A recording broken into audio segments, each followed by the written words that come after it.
Welcome back to the Ride Laugh Podcast. If you love mountain biking, you are in the right place. Picture your last really fun group ride. You're back at the parking lot. The stoke is high. Everyone's talking about the ride, jumps, drops, tech, nutrition. That's what we do here every week on the Ride Laugh Podcast. You love bikes. We love bikes. Let's drop in. Sage, how are you today? Danny, we got double pen progressions, revelations, scary basements. Yo, I'm ready for this. Let's do this. Oh, yes. There is so much to talk about. So everyone knows we had a Ride and Laugh quick rip, and everyone wonders, what are the fellas doing when there's a quick rip out? Because maybe we're out riding, but maybe something else is going on. Well, I'm happy to report we were riding. Oh, yeah. I got to go to Pennsylvania for a week in primo Pennsylvania weather, fall foliage, just like 50s and 60s, great dirt. We had great weather. I stayed with Sage. I didn't work much, and we just rode. And we saw a lot of people, and we rode just about every day, and there was progression, and there was lessons, and there was great conversations, and there was lots of laughs. It was so much fun. So yeah, I mean, more than we could possibly talk about in one podcast. That's for sure, man. Oh, so much happened. It was, we both learned a lot. And I got to tell you, bud, it was really good having you back. And it's funny how like instantly there was no like warm up for the friendship, if that makes any sense. It was like the minute I saw you, it was like you had never left. I was like, bring it in. Yeah. We were making fun of each other immediately. Yeah, that's right. Which felt so good. It's so great. While we were on the trip, I believe that you may have had your most embarrassing mountain bike injury. True or false? Was that your most embarrassing mountain bike injury? If it wasn't the most embarrassing, it's up there. It's up there for sure, man. Oh, geez. What happened? I would classify it as an overexcitement injury, but it was pretty serious. It was. I was overly excited. Yeah, we had gone to Mount Penn, and we were doing the top section of Skyline, which features like two huge doubles. And, I hadn't done it since you left, and you hadn't done it since you left. So, we kind of went at this thing. And the minute that I finished the second double, I was so excited. I went to turn around to yell at you like, yo, that was great. And I fell backwards and just landed on a rock. My God, it was so painful. But hilarious, but absolutely painful, man. Ugh. Oh man, I saw this happen. So we decided to try to get video of these doubles because it's hard to record, to get a spot to record these, and they're really fast. And I don't know. You were just like, hey, let's try to get video, and so I think you sent it first, and it looked like they built them up a little bit, and you were really excited. You cleared them, or maybe cased one a little bit, but like and you went to turn around. You're like on an uphill, going into the next jump. Yeah. And you stopped and went to turn around and like pivot and never got off the bike and then just like kind of like fell over backwards all in one motion. And then you were down. I know. And so much in mountain biking, like you could fall on dirt way worse than that and be completely fine, which I did, by the way. Yeah. Or you can fall on a rock at super slow speed and really get hurt. And you just happened to fall on a rock. And it was just like, what the heck? And your arm went like numb, like you hit a nerve. Dude, it knocked the wind out of me, which if anyone's had their wind knocked out of you is the worst feeling. You're sitting there like, are you okay? And I can't even get the words out to say I'm okay. I'm like, I just raised my hand like I'm fine.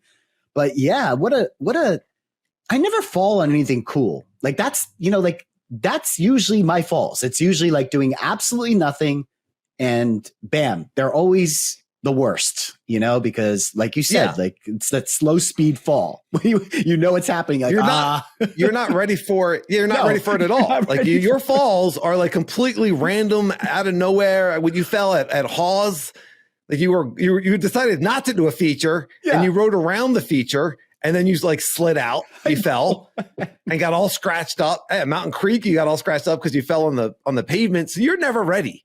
See, my falls are spectacular. I'm in the air for a while. Like I'm like 5-6 feet up in the air. And I'm like, okay, how do I want to land? Let me look for a soft spot. Let me line up my elbows. Cause you know, I have to land on my elbows. Apparently that's a rule. That's a rule. Yeah. Yeah.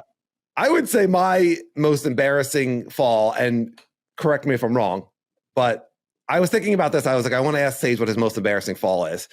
I'm going to put my most embarrassing fall at the pump track in Virginia. It was day one of our trip down to Virginia. Oh my gosh. And we went to that pump track. Yes. And I'm ripping around this course and I'm going too fast. This is years and years ago, you know, and I completely wipe out.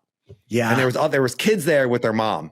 And the mom says to the kids, like, you should wear a helmet. Like, look, that guy was wearing a helmet. Look what just happened to him. He just fell.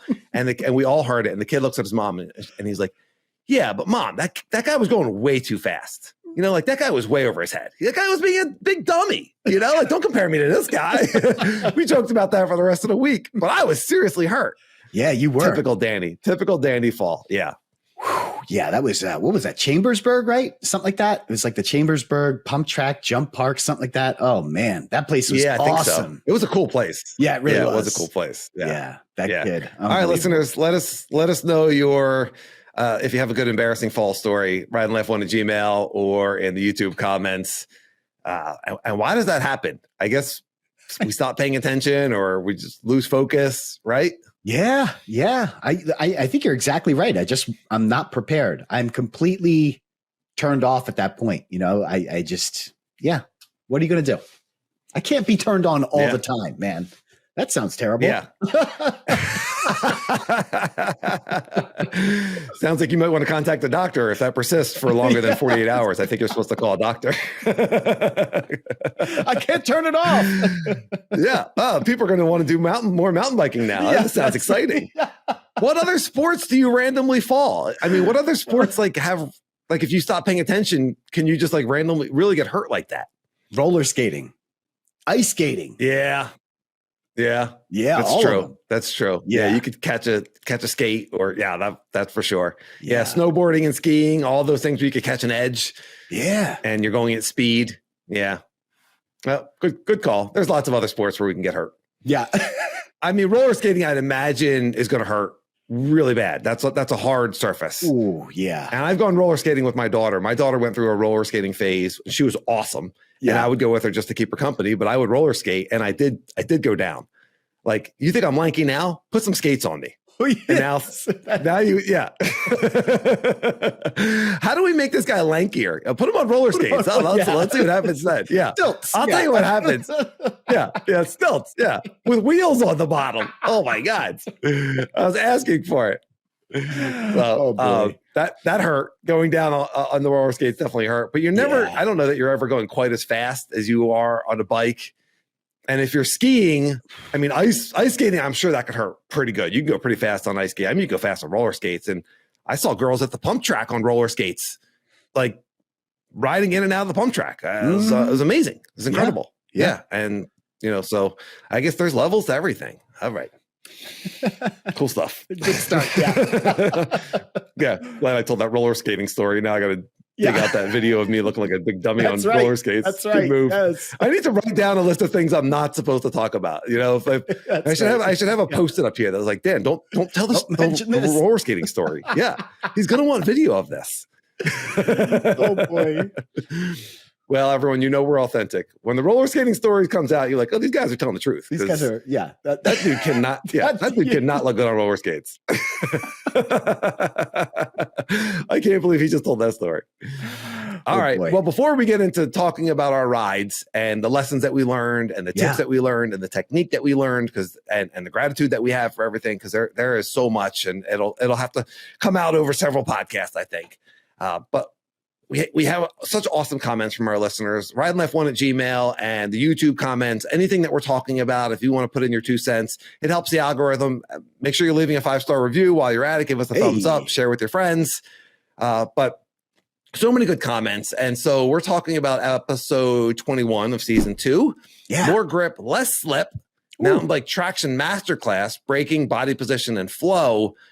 This is a really good technique podcast. If you haven't listened to it, go back and listen for sure. There's a lot of really good stuff in there. I learned a lot from it. This is one of those episodes that I'm going to listen to on the way to the trails because there's so much just encouragement to get in that good body position. Yeah. Right? Yeah, that is a good one for that.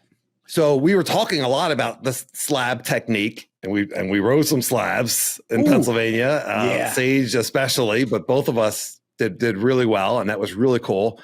And Brian on a Bike gave us 2 awesome points, and I'm only going to dig into one of them right now because it's just too much. Brian, thank you. But we were talking about G-outs, which is that sharp transition from a steep slab to the ground, to the level ground. And what do we want to do in that transition? And Brian wrote, a more consistent way to counter a G-out is to push into it as opposed to pulling up. You had mentioned pulling up on a certain one.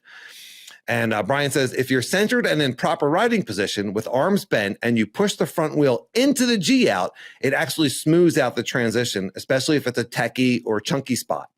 You force the suspension to do what you want and it will recover while keeping you centered where you need to be. By pulling back, it shifts your weight back. If the G-out is in line with something technical afterwards, that could set you up for trouble. Pushing into it keeps you where you need to be. Makes sense. Sage, your thoughts? Because you just did a really, really high level slab at Mount Penn that we call 38 Special that you've been dreaming about. Yeah. You rode it like butter. Did you find yourself using that pushing motion? No, the 38 Special, as steep as it is, actually does not have a G out. It actually, it's very smooth. Okay. My thought on Brian's comment was like, he absolutely nailed it. I was thinking about, you're right, the slab that I was referencing, which is at Blue Mountain Reserve. And it was like Ned's left lung or Ned's Flanders. So I don't, something with a Ned. Yeah. And the end of that actually works out better if you pull up on it. It's got like a little ledge to it. And so you can kind of pull up on it. But normally. So it's not a G out. It is a G out. A G out if you ride off it, it's a G out. You kind of dropped it instead. Instead, yes. And that's a very particular instance. And I guess what I would say is, first of all, Brian, you're absolutely right. Pushing in oftentimes works better than pulling back. So awesome on that. But also make sure you're studying these slabs, right? Each slab is going to have its nuances and it's going to require a different technique. As you get into these level 3, level 4 slabs, to harken back to our levels, that's what it takes. It's going to take these little minute changes in how you move your body to determine how successful you are. And, the hardest part is probably the end of a slab. The fear of starting a slab is obviously the most difficult part for your mind. But physically, it's usually the end of the slab that is going to be the hardest physically and mentally too. There's a lot that goes on. Wait, actually, would you agree? Is the hardest part the end? I think it is, right? I mean, it depends how long the slab is too. Are there moves in the slab? So some of these slabs are over so quick that it's like, okay, once I get into it, it's going to be over. That's it. Yeah. Before I know it. Yeah. Other ones you're like going to have to okay, keep them rolling. And let me shift my weight this way and let me commit to this, Carla. So yes. The slab Carla. Yeah. Carla's got some moves in it. Not Carla. Yeah. The slab Carla. The slab Carla. Yeah. Carla's got moves. For any Carlas listening, we're talking about a particular feature. We're not talking about you in particular. Or are we? Let us know. Do we have any listeners named Carla? Yeah. We want to get Carla on the Carla Slab. Let's unlock this. Yes. Yeah. So I think physically, if you're in that correct body position, maybe the push kind of happens. I will say the push through the G out. Yeah. I think is absolutely we talked about traction masterclass in that episode, right? You're absolutely maximizing the traction there. You are piloting the bike. You're not letting the bike take you. That's right. And what I found is with Brian's tip is that you just use that all over the trail. You're pushing in when you want to be heavy and you want to maximize traction, and then you're getting light. So it's something that for me, I'm nervous on some of these level 3, level 4 slabs, maybe the G outs, but getting in that position and pushing through the bike is something that you can practice all over the trail. Yeah. Stay centered and keep pushing. And I found that that's really increasing my traction and making me feel more in control. Yeah. throughout the entire trail system. Yeah. Yeah. I love that, man. I love that. The front end of the bike is often forgotten, or it's not a big thing that people talk about, like when you first learn to ride a bike, it's often like lean the bike, to turn and blah, blah, blah. And, keep it, you're not accentuating much in the front, but as you get more into riding, you realize how important it is to be aggressive with your upper body, not just pumping the terrain, but also moving that bike around aggressively, picking up that front end. There's just so much that you can pick up and learn. It's just, And Brian, by the way, is one of those guys that he makes it look effortless, man. He's just so right. Good on the bike. I love learning from him. So thank you, Brian, for that comment. Absolutely nailed it. Yes. Yeah. Yeah. Thank you, Brian. Brian teaches part of the Trail Boss Academy. That's I think right. It might be over for the season, but if you live anywhere near Mountain Creek and you're interested in coaching, Jeff Lanoski and Brian on a bike, I don't know. That's a duo. Other than Sage, I don't know how much better you're getting than that. Okay. All right. Yeah. Right. Yeah. Maybe you should get your coaching cert so we can be Dan and Sage coaching. Ride and Laugh coaching. Yeah. Maybe Ride and Laugh coaching. I don't know. I need a good streak of rubber side down before anyone's going to give me money to show them what to do. You know what I mean? I'd rather refer them to you at this point.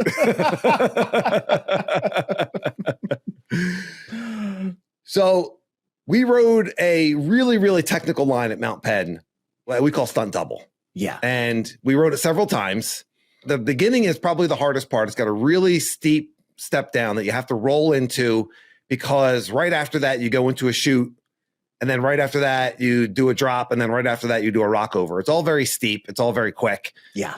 And you did it beautifully, as you always do. That you've really mastered this thing. And I went into it with a super high level of confidence. I had good body position. And as soon as my front wheel goes over the first step down, which is a significant step down, it catches a little tiny rock that's embedded in the dirt, and it stops. Yeah. And here I go again, just super freaking Endo, classic Endo, and crunch onto the ground. Luckily, there was nothing really hard right there. But if you're watching on the YouTube, I hit hard, and I'm probably 5-6 feet up in the air, because between the drop and the bike, I was high. You hit the one spot that had no rocks. I can't explain that. That whole line is just one giant rock. You hit the 1 6-inch pad of dirt that happened to be on that line. It was incredible. Yeah. And we watched the POV when we got back to your place. Yeah. And I had forgotten what I said. Do you remember what I said as soon as I landed? Oh, what was it? You said not again or something like that, or not like this. I was like, yeah. I said, oh man, not another video of me endoing. God, I would have preferred if you weren't recording it. There's so many videos of Dan flipping over his bike. And it's just like, oh man, not another video. That was my first thought. Really, and then the pain hit, and I was like, oh, that actually hurts. That knocked the wind out of me pretty good. And I was wearing my elbow pads, which I have not been wearing, and they absolutely helped. Yeah. Yeah. So we looked at the video. We didn't see anything that I really did wrong. And I was just like, I can't, this is I think our second ride. And I was just like, I got this. And I went back up and I did it again. And what we kind of figured was I wasn't riding with intention. So we're talking about pushing through a G out, pushing through a turn, pushing through the trail. And I kind of just let the bike, I was in good position, but I really just kind of let the bike go. And I was just expecting the wheel to roll. And I didn't, if I had pushed through, then I would have rolled over that little rock. Yeah. A big 29er wheel will roll through it. Now, the angle isn't perfect, but that's why you need that push. You need that, really that strong commitment, that active body. Right. And the second time I did it, I pushed through with intention, and bam, now I'm in the line and I got it and I nailed it. So I overcame that, right away, which is nice, instead of letting it live in my head. Yeah. Yeah. But it was a perfect example of really needing to be intentional and push through. Yeah. I thought. When you went down, well, first of all, I was super concerned that you were really hurt. And I'm so glad that you were not, but I was more glad that you were so I don't know if excited is the right word, but you were so amped to get back up there and just do this thing again. And the second time you did it, you know, you got a little bit farther. And the third time you absolutely crushed it. It was absolutely wonderful. Semantics, is it actually a step down? Isn't a step down where you like, it's a jump that like, and the landing is lower than the, how do you describe that? Yeah. How would you describe, it's like a ledge. It's like a drop. What is that called? There's a term for that. There is. It's not a drop. I mean, it could be a drop. We've always said if the trail didn't have so much gnar afterwards, you would absolutely drop that. Like you would just send it. Maximum. Yeah, it is maximum. Like that's about as big as you and as steep as you want to roll something. Right. Period. Right. Maybe it's literally a step.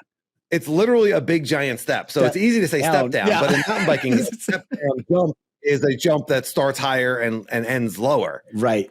So yeah, it's interesting, right? I would describe we're missing something. Like, listeners, let us know. Yeah. What is that? What is that called? A really slow speed ledge that you roll off of. What is that called? Ride Laugh 1 at Gmail YouTube comments. We're missing a term here.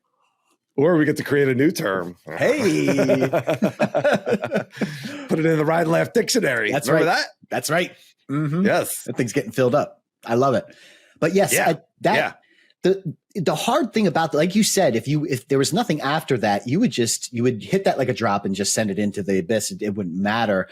The fact that you have to hit this so slow, and like you said, it's probably the max distance that you could have before it's not rollable. So if you're listening to this and you're trying to get a visual, just think of like what the max is that you could roll off of without, endoing. That's how high this thing is. It's probably bigger than your wheel.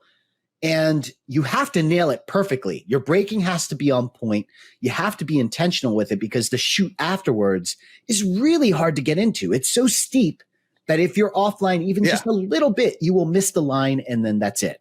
So you have to roll it slow. You're not rolling it with any sort of speed at all. Yeah, that's it. Yeah. I mean, some people could, and we saw Evan do it before, who's an awesome rider, and he was hopping around, and like there's levels to these things. You could do it. Trials, yes. Yeah. I'm sure Jeff Lanoski could, absolutely make this thing look like child's play. Yeah, absolutely. But it was just after that, it was like, okay, intentional. Push into the trail. And that was really for me, that was kind of a lesson throughout. Yes. When we're going to get into some of the jump talk and everything like that, like it was really, really useful. So that crash sucked. I didn't like it. It definitely sapped some of my confidence and it hurt. And I was dealing with some of that pain for the rest of the trip. I always pack arnica. So I was taking my arnica to deal with the new bruises, but at the same time, what's here for me? And it was very, very clear that if I'm intentional, if I push through, then I'm going to be a better rider. And so it's not just body position, it's also being active on the bike. Yeah. I don't think that we could have a better sponsor than Arnica. So Arnica, if you're listening, this is a flower. We need an Arnica brand. We need the actual brand. You're like, yeah. So daisies, roses, if you're listening, we're your podcast. Yeah. Flowers. If you're out there, man, this is not the way that we get sponsors, just asking plants to sponsor us. But yes. What are you going to do? Arnica gel, any sort of healing balm, Silver. Tiger balm. Yeah. Bring it on. Silver. We'll take it all. Yeah. Yeah. Pads. The Maluka honey. What was it called? The honey I was dousing myself in. Absolutely. Absolutely. Yeah. Yes. Between my endos and your embarrassingly weird falls. Oh boy. Yeah. It's just being on a bike? I was going to say, I was kind of wishing I was wearing a chest and back protector because that actually would have. Yeah. That would have. Why are you wearing a chest and back protector? Because I fall when I stand. Yeah. At Mountain Creek, we noticed a lot of people wearing the chest and back protector. It seemed like. The same one with the orange, the same one that Zan has, because I knew Zan had it because I guess Dennis was wearing that one too, but it has like an orange front and orange back. But yeah, a lot of people Whichever one that is, I guess we should find out so we can recommend it. Zan told me that he really liked it. He told me he's like, hey, Ride report on the chest protector. I think I read that on the pod. Yeah. So yeah. Oh, so spoiler alert, we rode with Zan at Sploosh MTB. Hey. If you've been on our Ride Laugh Instagram, we had an epic day at Mountain Creek Bike Park, and we rode with so many friends of the pod and so many just awesome people. Yes. Well, Zan also commented on the episode 21, More Grip, Less Slip. Yeah. And we had talked about slab kebabs. And when we were joking around, and he said, slab kebab sounds like a great post-ride meal. And I was like, if there's a Ride and Laugh food truck, like slab kebabs would be an awesome, right? We're unlimited. Yes. Oh my God. What other? But then go ahead. Well, do we need to have some sort of taint dish? I was going to say, can we brainstorm some other like Ride and Laugh dishes? I love it. Oh my gosh. We got like 12 taint dishes and one slab kebab. So yeah, we'll have to keep working on that for sure. Mm-hmm. All right. Social media mind games. Balance your feed to boost your mountain bike ride. Yeah. That was our quick rip.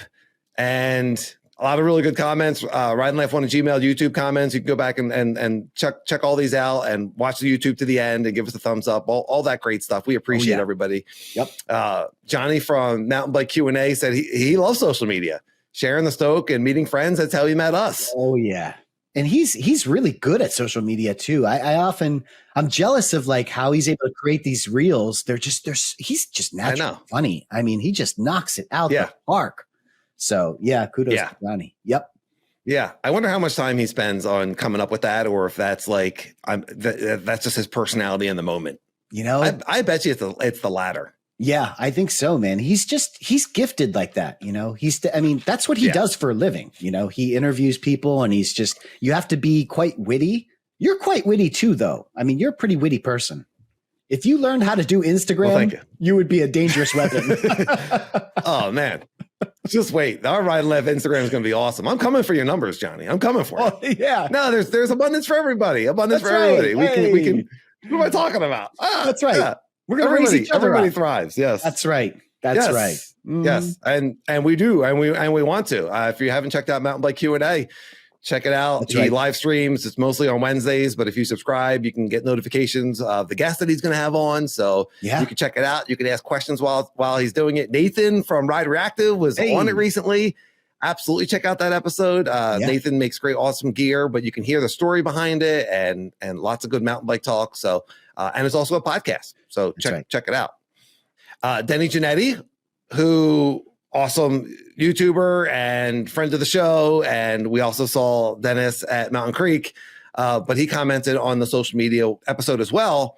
And he quoted Bo Burnham. If you can live your life without an audience, you should do it. And then paraphrasing what Dennis said, the way I see it is if people want to come along for the ride, I'm happy to have them, but I'm going to make videos regardless if I have 1 million or 10 people to watch. I'm not trying to view my hobby or my adventures or riding as content for anyone else's pleasure. I don't fault anyone who does that and wants to make things in that manner. It's your life and do whatever makes you happy. And then talks about like the negativity from people just being a byproduct of being behind the screen. Yeah. Typically, if you don't get that same kind of jerkiness from people in person, live, right? So a lot to break down there, and I'm sure you have a lot of comments on that since you are a social media guy yourself with your YouTube channel, Trail Sage. Yeah. Dennis, first of all, what an awesome dude. Another guy that we got to meet at Mountain Creek, and he is just a ball of fun, man. It's just like everything that comes out of this guy's mouth is just he's just such a good dude, man. He's just such a good, and what a talented rider. Oh my gosh, he has improved so much. I was blown away. He was so good. We met him a year ago, I think, just about like exactly a year ago, the very end of the season. We met him at Mountain Creek and we rode with him just a little bit. Yeah. And you can see he's riding on his YouTube channel. And he has progressed so much in a year. It's absolutely mind-blowing. It's awesome. Anything is possible. And he's been up and down. If you watch his channel, he has some really cool episodes where he talks about the mental struggle, like things I can really relate with, where he, felt good on jumps and then all of a sudden didn't, and how to get that back and stacking wins. It's all really cool stuff. I could ride with Dennis if he was a local I would love to ride with him all the time. Yeah. Just an awesome dude, so much positive. fun, yeah, so funny. Yeah. He's absolutely a blast. I mean, everyone, we rode with Zan, who was awesome, and his buddies. Yeah. And we rode with Sean. We got to ride with Sean from Sticks and Stones. That's right. Twice. Yeah. And Sean's a high vibe, just awesome dude, just like fun on bikes. And there's something magical about it, man. There's just something special about like these adults and kids. I mean, we ride with people of all ages, but like, as adults, we're almost 50, getting on riding bikes with our friends. Yeah. And just like having such a high level of stoke, and the vibes are so good. It's just like such an awesome sport, man. I love mountain biking. Yeah. I think that's the reason to bring it back to the social media. I think that's what hurts. I think that's what hurts the most, for people like Dennis and myself and many people that put, so much heart and love. That's funny. So much love and effort into the things that they make because they want people to be happy. They want to get other people that stoke as much as they feel the stoke. And so when you get a negative comment and you've put your heart and soul into something because you're so excited, I want to show this to you, and someone basically takes a dump on it, it really hurts. It hurts. If you were to take that to the physical world, and I literally gave you a gift. I said, Dan, I worked all night and I made you this picture, right? And you got the picture and you're like, wow, this is the worst picture I've ever seen. Some of these comments are so mean. Yeah, they really are. And it only happens because you're behind a screen. You're free to say whatever you want. There's anonymity, right? But there's not anonymity for the person that's receiving that. That's real. And I think the minute that Dennis was able to just let that go and say, that has nothing to do with me. That's a reflection on that person, not a reflection on me. Mm-hmm. And the other thing that Dennis, I think that makes it really hard for Dennis is he's making videos at a place that has, I don't want to say millions, but probably thousands of videos. When you go and right. Listen, if you don't know Denny Janetti, he mainly rides a creek. He rides some other places, but it's mainly a creek. And when you're producing videos at Mountain Creek Bike Park, you're fighting everybody else that's also creating videos at Mountain Creek. But it's hard to get traction is what I'm saying. So Dennis, keep doing what you're doing. Your riding is incredible. And the views and the clicks, they're going to come. They're going to come when they're supposed to happen. Let it go. You're doing awesome. Yeah. I like Dennis's voice. I like his voice physically, but I also like his voice in like a metaphysical way. I like his message. Yeah. And when he does his voiceover, when he's talking during his ride, he's letting you into what he's experiencing. Yeah. And some of those videos are really cool and very, very relatable. Regarding the negative comments, we also got a great comment from Steve at Ben Spokes, and we saw Steve and Nick. Yeah. Who is Nikki Shreds, who is also low-key MTB, who is now Stoic MTB, which I love. But man, Nick, like you are killing us with Nikki Shreds. Can we just? He was never Nikki Shreds, right? We gave that to him. I don't think it was ever Nikki Shreds. Yeah, no, I totally did. Yeah, no, yeah, but. Of all the names, low-key MTB, Stoic MTB, which is great because he had the great comment about trust your future self, and you're right. You're the rider that your future rider. Trust your future rider. Like, we were like, wow, Nick. And when you talk to Nick, like he is just like filled with like so good, insightful knowledge, and he's grounded. He's such a great guy. He was telling us about his dad and his experiences, and he was like, I'm thinking about going to Stoic MTB, like changing my handle. And I was like, oh, I love that. But here we go. Is another handle. Nonetheless, Nick's awesome. We saw Steve. We got to ride with those guys at Ceres. And they do trail work there, and it's phenomenal. Yo. But Steve had a really interesting comment on the quick rip that we did on social media, and it was that someone had watched one of his videos and said like, oh, that's like 4 minutes of my life I'll never get back. A really nasty kind of thing to say. Yeah. And Steve wrote back like, sorry, not everything's for everyone. Sorry you felt that way. Something along those lines. And the guy responded like, oh, I was just kidding.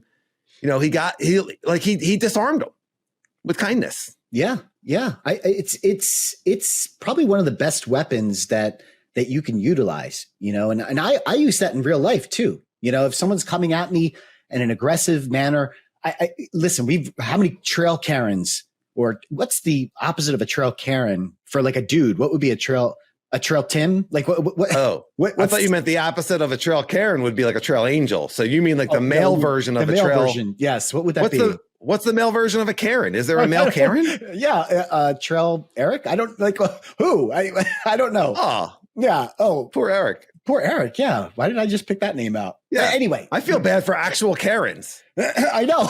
That's so true. No one's going to ever be named Karen for like a generation. There's going to be a generation of no Karens. That's right. That's right.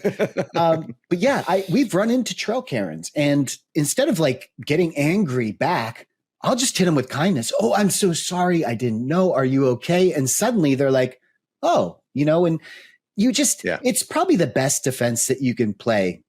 When you're doing it, it's authentic. Right. So someone's coming at you and they're concerned or they're upset, and it's authentic of just like, hey, I'm sorry that you're having that experience. You don't have to agree with them, but I'm sorry that you're having that experience. I'm sorry that you feel that way. Yeah. And just recognizing that, it doesn't always work, but at least we're doing our best to stay true to ourselves. And that's the vibe that we're putting out. Mountain bikers put out good vibes. It's awesome. How many times do we ride by someone that's, do you need something, or, can I help you with something? So it's that part of the mountain bike community that we love. Yep. I love it, dude.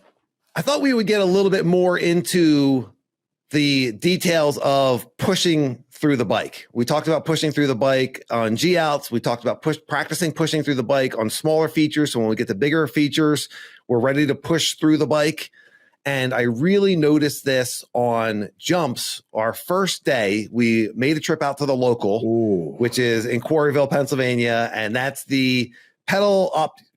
It's a pedal bike park, community bike park that Sean from Sticks and Stones Trail Company built with some friends, including Keaton. And I'm sure plenty of other people were involved in that. But Sean and Jacob and Sean's really like, the godfather of that place. And fortunately for us, we reached out to Sean. It was a random Thursday, and we're like, hey, we're going to be there. Can't go to the local and not let you know. And he was like, I'm going to make it work. I'm going to meet you guys. And so we actually got to ride with Sean at the local, which was awesome. Yeah. So you start off on the blue line. Everything's super well built, just like you would expect from Sticks and Stones. If anyone's listening to this and is thinking about building a backyard bike a pump track, or building a bike park anywhere, or getting any sort of trail work done, check out Sticks and Stones. His Instagram is almost always in our show notes because we talk about him all the time. But like, he's an awesome trail builder. He really knows what he's doing. He's passionate and he loves it. So can't give a bigger enough endorsement for Sticks and Stones.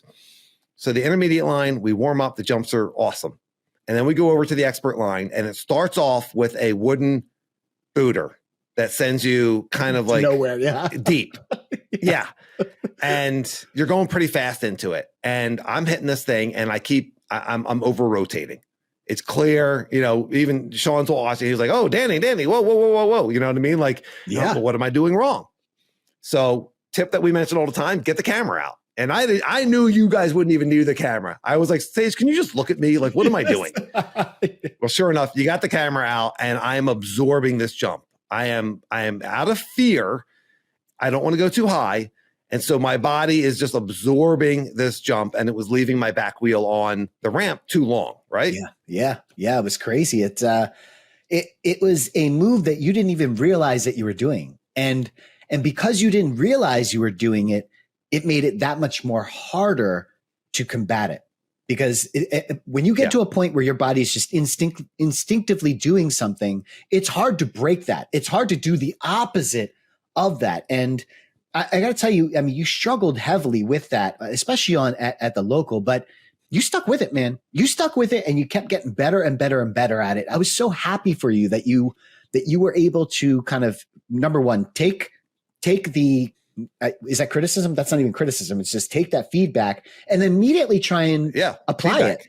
Yeah, right. It was incredible. Yeah. So kudos to you. I want it. I want to feel comfortable. I want confidence. I want to know what I'm doing wrong. I'm riding with two like expert level. Sean is definitely an expert level jumper. You look great on this thing. You're a coach. Thank you, I trust you. I'm riding with two people that I trust their input. All right. Let's give it to me. You know what I mean? Like I'm blessed. That's awesome. So yeah, I absolutely wanted that input, and it's awesome that we can do that for each other. So I noticed I had another thought while you were saying that, and I lost track of it. Okay. Anyways, edit that mumbling part out, please. Ride Laugh Corporate. This will all be edited out. Please don't think this is going to be part of the show. Oh, now I made a joke. Now it might stay in. Damn it. That's right. Whoa. Just lost an earphone. Now it definitely needs to be edited out. There's all sorts of shenanigans happening right now. Did, yeah. This is the audio version of podcasting. Everyone's listening is like, be intentional, Dan. Be intentional. What are you doing? You're just rambling. So what I learned on that wooden ramp is that I wasn't pushing into it. I was absorbing it. If you try to jump, if you're on a trampoline and you get to the bottom, you stand up, like stand up to the jump. Like you stand up, you're strong through the jump. So not only was I not staying strong, I was actually like absorbing the whole thing. And so I'm telling myself a little push, and it made a world of difference. And the more I pushed, the higher I went. And the higher I went, and the more I practiced it, I started to think, oh, when I push, I get a better arc. Yeah. When I push, I feel a little bit more comfortable. And it's that repetition. Get the right technique, and then you get that repetition. I just thought of what I was going to say when I was mumbling all that time. Hit me. We kept noting. So I have all these bad habits, right? Absorbing the jump out of fear because I don't want to go too high. I have all these bad habits, not pushing into the trail.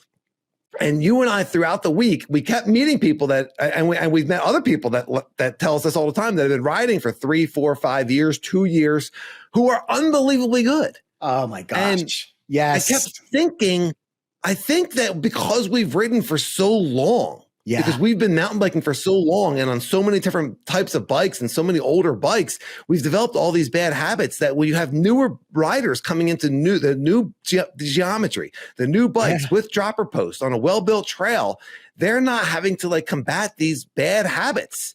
You know, like I got to take 2 steps backwards before I can take 3 steps forward. You know, I'm like combating all these old bad habits, and we see all these like kind of newer riders that are just awesome. I'm jealous of that.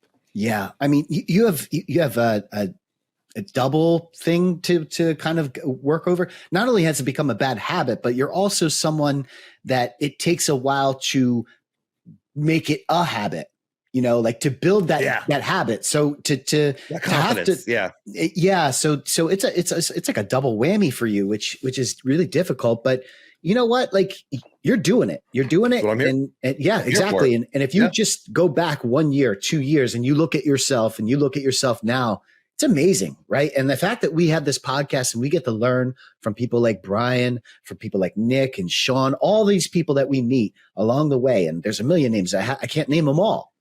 How much have we learned? Name them all. Let's go. We're going to have a separate podcast. Starts the names. Now. Yeah. The names pod. If you're not on it, we don't appreciate it. You go ahead, Sage. You do. You get started. Well, let's start with one really important name, and that is Sean. Let me bring it back to what you started with, which is pushing into that jump. And I do want to note that one of the things that you used to say about the jumps were you wanted to track your back tire. In other words, you wanted to kind of not look at your back tire, but feel your back tire leave that ramp before you started doing anything. And you changed that focus, which by the way is not, we learned that from Scott, and that is a great tip. But this is different. This is different. What you are doing is instead of taking your intention and your focus off of the back tire, what you were doing is you were being intentional with the front. See, the problem that you were having was it was never the back tire. It was never the back tire leaving. The problem that you were having was you weren't doing anything with the front, you know? And so now you're being intentional with that front. You're pushing that bike into the jump. And now you're going to stand up or at least get a little bit taller on the jump as you're leaving it instead of just absorbing the jump. You know, and I think that's a huge step. I think that is going to take your jumping to the next level. I can't wait to see it. I'm a little bummed that you don't have the opportunity or as much of an opportunity to work on it because, you know, Arizona kind of sucks for jumping. There, I said it. I didn't mean to say it, but I said it. You say it like every other podcast, you know, it comes out. Yeah, Arizona is starting to get offended. It's starting to get offended. You know what? You keep saying it. You keep acting like you didn't say it. You know what? Do something about it, Aaron. Prove me wrong. Start building. Yeah. I agree. Yeah, someone gets Sean out here to build a proper pedal bike park in or near Phoenix. Absolutely. Yeah. There's look, I mean, wherever we are, that's where we are, and that's what we have to practice. And I have desert trails, and I did ride there, and there's jumps at Halls, and so like whatever is here, I'm here for it. And yeah, I do love practicing. Phoenixville Bike Park is such a great place to practice. I do love the riding that you guys have on the East Coast, like the bike parks and Ceres. So I took that little push mantra. When I was hitting the jump, I was at a little push. So now I'm pushing into it a little bit. I'm a little bit stronger through it instead of just absorbing it. I mean, everyone can like picture going up a ramp and absorbing it, versus even just staying strong, but pushing into it a little bit. It just made a world of difference. I just want to encourage everyone to play with that a little bit. Start on the small jumps. But if you're like where I am in your jump progression, where I'm okay on like the big high speed bike park jumps, I'm okay with those. But these kind of like smaller, lippier jumps, I'm absorbing out of fear because I don't want to go too high. And so practice small, get to a small jumper. You could become, like, as Josh at Slanted Ground says, a small jump hero. Yeah. And really just give it a little push. Stay strong. Give it a little push. Should we get into Ceres? Because that push technique really paid dividends there, but we're getting a little bit late on the podcast. What do you think? I think I would save it, but Ceres is a different animal anyway. Those are ramp jumps versus table jumps. But there was pushing so off of the ramp jump. Yeah, go ahead. Yeah, there was. I found when I was pushing off of that jump, it made me go a little bit higher, and it just felt so much better. I've been to Ceres before where I was like barely clearing everything with just speed. And so just a little push, that my mantra that whole day was a little push, and we'll get more into it in future episodes, but just a little push. And on those ramp jumps, as well as the kicker jumps, the any style trail has a wooden kicker on it. Yeah. A little push into it. Yeah. It was really, to me, it was really, really eye-opening. And then we went to Mountain Creek, and I continued to use it on the bigger jumps, and it just felt really good. Pushing through the trail, I think, is a good theme of this podcast. Pushing through the trail, that technique is something that everyone could just play with more and more. Ride Laugh at Gmail, YouTube comments, talk to us about you pushing through the trail, if that's something that you identify with, or how we can take this one step further. Your comments, Sage. I want to say that pushing into the jump is going to allow you or buy you more time to be more active in the air as well. So if you're activating your upper half of the body, right? So in the past, I don't want to say that you were deactivated, but you were kind of letting that jump come into you. Yeah. And that was the move, right? But by you being active and initiating that action, that's going to allow you to get that bar turn more effective, right? It's going to get you to initiate that table a little bit deeper, which is something that I know that you are interested in working on. And I'm excited to see that. But that is where that starts, right? By you being the aggressor and not letting the jump be the aggressor. Yes. It'll allow you to get those things down. So yeah, I'm really excited to see how that comes. Did you notice any of that, by the way? Yes, a ton. I mean, when I was powerful into the jump, I felt so much stronger. And it's trusting that pushing into the jump is going to give me a good arc. That's right. Like, it's just, for me, like, it just doesn't make sense logically that pushing into this is going to send me up. Sometimes we look at these jumps and they're so steep, and the landing is so far away. And I say, how does like going off of that leave you over here? It feels like you're going to go straight up in the air and then just fall right back down. Like, it doesn't make sense to my brain sometimes. And that's why I need to have the experience on smaller jumps where pushing in gives me that arc, and I'm landing perfectly. I'm arcing and landing perfectly. More input is better. It's like I have to convince my mind through repetition, and then, bigger and bigger jumps. And that's the path that I'm on. That's progression. At some point we'll just click and just be like, I'm done with that now. Yes. Now I know how to do that. Yeah. That's probably is going to happen at some point. Yeah, well, I look forward to that point. My future self is like, yeah, dude, it's happening. 80 days. You're getting there. Yeah. 12 more endos. No, I titled that ride the last endo, right? I said it was Mount Penn, Tech, Slabs, jumps, and the final endo. Like I'm done with those. I am riding with intention, I'm riding with purpose, and I'm riding powerful. And you want to hit those jumps and that tech, you want to hit it like an alpha. Take charge, be strong through it. When I'm absorbing, I'm scared. I'm hesitant, right? All these things that we talk about that get us in trouble on mountain bike, hesitant, fear, getting back, right? Or just riding weak, like commit to what you're doing. And if you're scared to do it, then you're not at that level to ride that feature yet.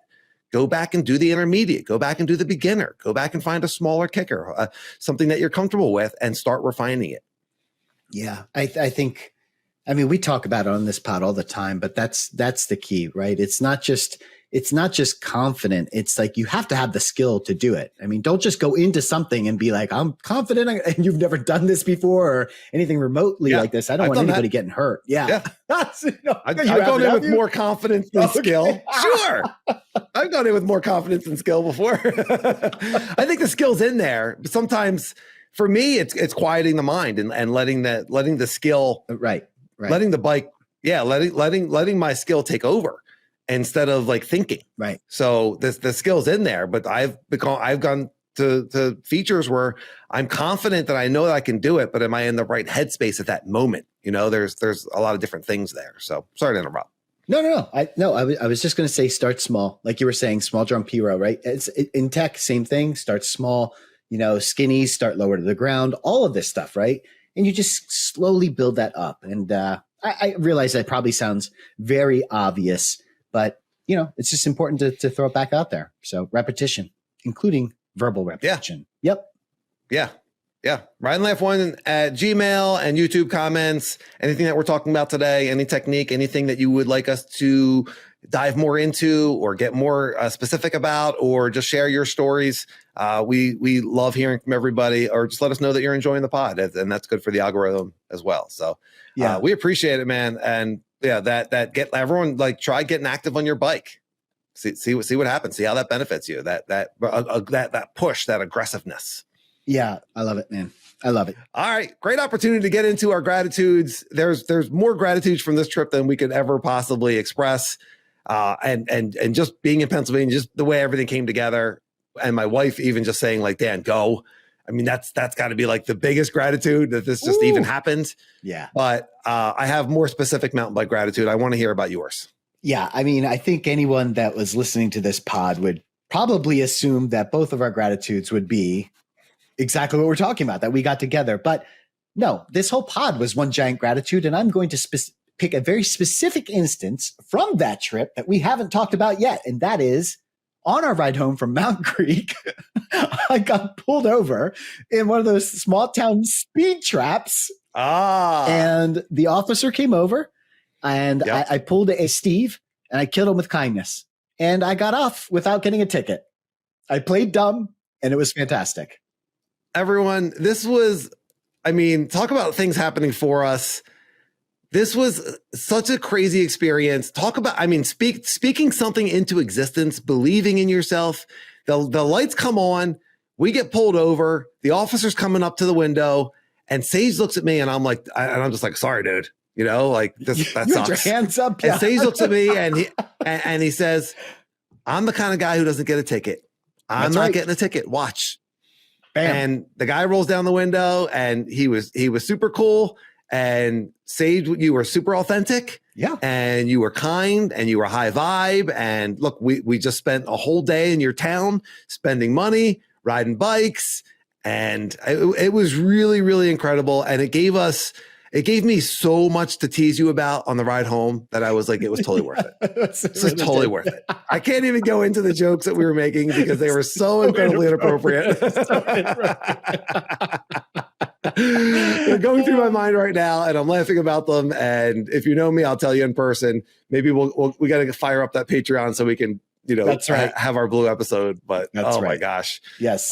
But yeah, talk about gratitude and making the best of it. And thank you to that officer. That was we really never got cool. his name. We never got his name. Maybe that's for the better, actually. Yeah. Yeah. Well, fantastic gratitude. My mountain bike gratitude of the week has to go to Brian on a bike. We were at Ceres. We were having a fantastic time. You were showing me around. We got to talk more about this ride because your confidence was like at an all-time high. And that just like gave me the confidence to flow into these awesome jumps. And there was this huge step up jump and you knew exactly how to hit it. And we're just having a great time. And we're like 3/4 of the way through our day. We hadn't made our way to this huge jump line yet. And we finished this big step up and I go to pedal and my chain breaks. Yeah. Just bam.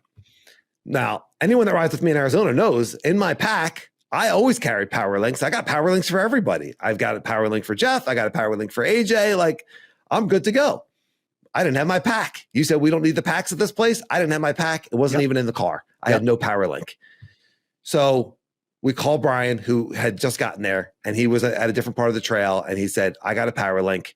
Meet me at such and such trails. And it was a different brand. He had a Shimano and I had a SRAM, but it was enough. And not only did he put it on, not only did he have it, he put it on. So like I'm standing there watching while you two guys are fixing my bike. So like just massive gratitude. And then he sends us he's like, oh, there's a bike shop. Like right when you guys leave, there's a bike shop right there. And caffeinated cyclist, I think it was called. And it's like, Steve's the owner. He's a great guy. And sure enough, we end up going over there and the guy fixes the bike right away. Caffeinated cyclist. If you're in that area of New Jersey, it would seem like a really great shop. Yes. But Brian just like stepping up and having the power link and fixing that bike. And then we were able to finish that ride and we hit the big line several times. And it really just put the cherry on top of that day. So I'm really, really glad that happened. And Brian, I appreciate it. And it's just mountain bikers being mountain bikers, but it's awesome. And I appreciate it. He's not only a great rider, but he's a great dude. Yeah. Thank you, Brian. You know what I love about that story is it highlights all the things that I love about Brian. You know, not only is he a really kind individual, but he's also a really good bike mechanic. Like he works on all of his own bikes. He wrenches crazy. Like he's just is there anything this guy can't do? You know, he can jump the bike. He can do tech. He can, you know, give you the best fist bumps and hugs and I got to climb. Oh shoot. Climb. Oh, sorry, Brian. Brian's like, climb. I mean, the answer is climbing. Is Danny going to tell him or should I tell him? I'm sure he could if he wanted to. Oh yeah. I'm sure he could. If he had the time, he could definitely do that. So, but yeah, shout out to Brian. Love that guy, man. Good stuff. Good stuff. Yeah. All right. Mountain bike tip of the week. Well, you know what? I got an interesting one. And since we're talking about being active and being intentional on the bike, and part of this is what we were talking about in a previous episode too, was braking. And one of the most important things that you can do is actually line up your brakes. And I know that sounds so stupid, but if you are an intermediate rider, you're just getting into riding, how you position your brake levers on your handlebars makes a huge difference. And so I think the idea, at least this is what was taught to me, and it's really worked out, is you want to pick the position, your attack position. You know, don't line up your brake for when you're sitting on the bike and just riding normally.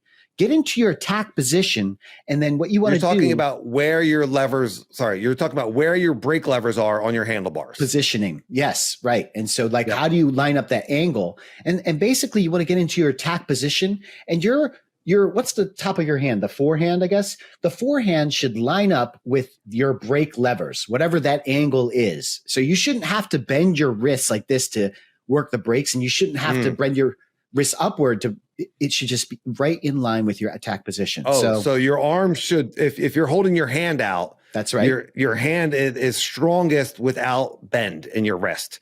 That's so your brake levers, when you're in your attack position, your hand should not have to break that straight line. It should be in that straight line. Yeah, or darn near close, right? It should be. I mean, I understand your attack position is going to change, as you're on terrain, but figure out where that is, and that's how I have my brake levers lined up, and it's been fantastic. And the reason it's come up is because I can't tell you how many people I've seen riding, and the brake levers are like straight out, for like when they're seated, and it's like when you go to attack position, and now your wrists are completely bent out of shape. I was going to ask you, and you just kind of said it. I was going to ask you, where do you think most people are putting their levers? I kind of felt like most people normally put their levers facing too far down. Yeah, maybe. So Ethan, our buddy Ethan, who's pro, downhill racer, and this is going to be one of my gratitudes of the week because I've been playing with this and I've been working with this. As Ethan messaged me on brake levers, and he said, Dan, try raising your brake levers so they're more parallel to the ground, not completely, but higher. And I think I heard someone else say that as well. Josh at Slanted Ground may have said that as well. But the idea being that you're in your stronger position, you want to be able to use those strong chest muscles when you're going downhill, and that it might give me a little bit more confidence on some of the tech. And I have raised them, and I have been riding with them up higher, and I do like it. So I agree with your tip, but yeah, I felt like mine were pointed down a little bit too far. And I don't know where the logic was on that. I don't know why I did that.